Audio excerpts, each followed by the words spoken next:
Good evening. Tonight we're going to talk about subsidies and international trade.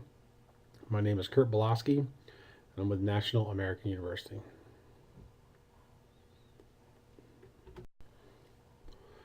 Our agenda for this evening is we'll talk about the definition for subsidies, talk about their effect on international trade.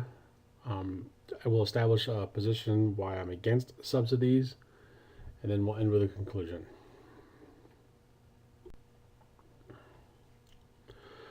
First of all, subsidies are a price support structure for domestic products.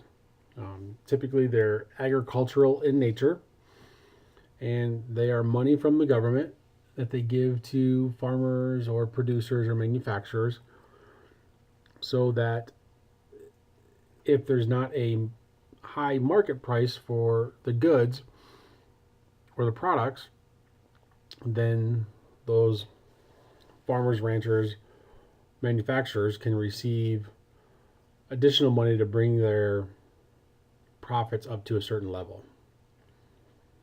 The other aspect of subsidies is that they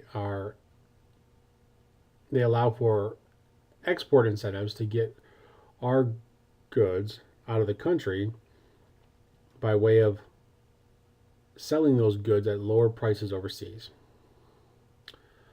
The two main purposes for subsidies is that they can be used to develop the economy or the market, and then the other option is that a subsidy can be used to control trade, whether it's a justification for a tariff or actually restricts trade of certain goods through price control.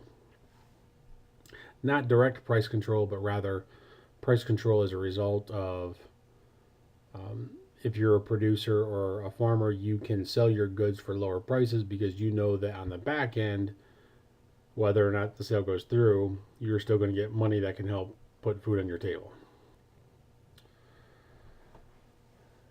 I'm taking an anti-subsidy position because essentially it's an attempt at wealth distribution. You're taking money from the government, taxpayer money, and you're giving it to farmers for not doing anything. Yes, they produce goods, but you're artificially controlling prices. An additional reason to be against subsidies is that oftentimes they lack specific intent, a specific intent or goal. They want to, a lot of times the subsidies want to help farmers, or the government wants to help farmers through subsidies, but they don't know exactly why or how the market is failing or not producing like it should. So they just throw money at the problem and not trying to fix the problem. The subsidies can be seen as a simple fix by just giving money to farmers, when in reality that simple action has far-reaching effects. It bleeds over into other aspects of the market and the economy, and it's just not a good way for the government to use taxpayer money because it doesn't fix a problem.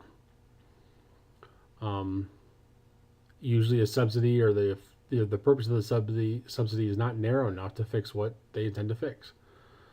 And then the last problem with subsidies is there's no clear exit strategy. Like, when is enough enough? Milk farmers have been receiving subsidies for years. Well, when are we going to let milk become $5 a gallon and just let the market control the price? Well, I don't know. Neither does the government. So that's why they're not a good idea.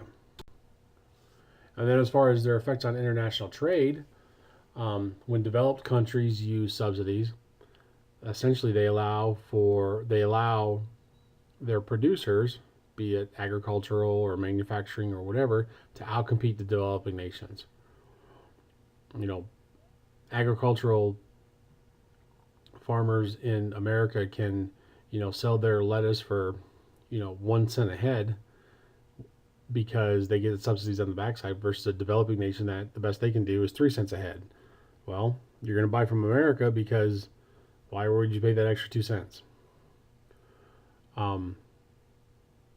Yes, it results in lower prices around the world, but at what cost?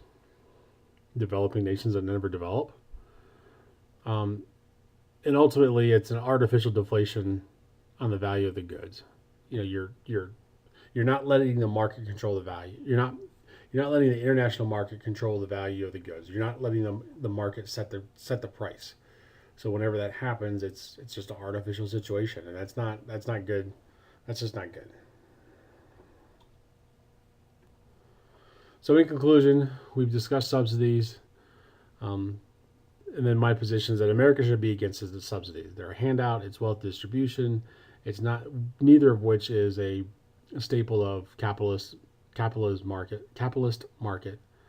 Um, they're a poor way to control trade, and they limit the capabilities of free markets. My references, I use these two references for this presentation.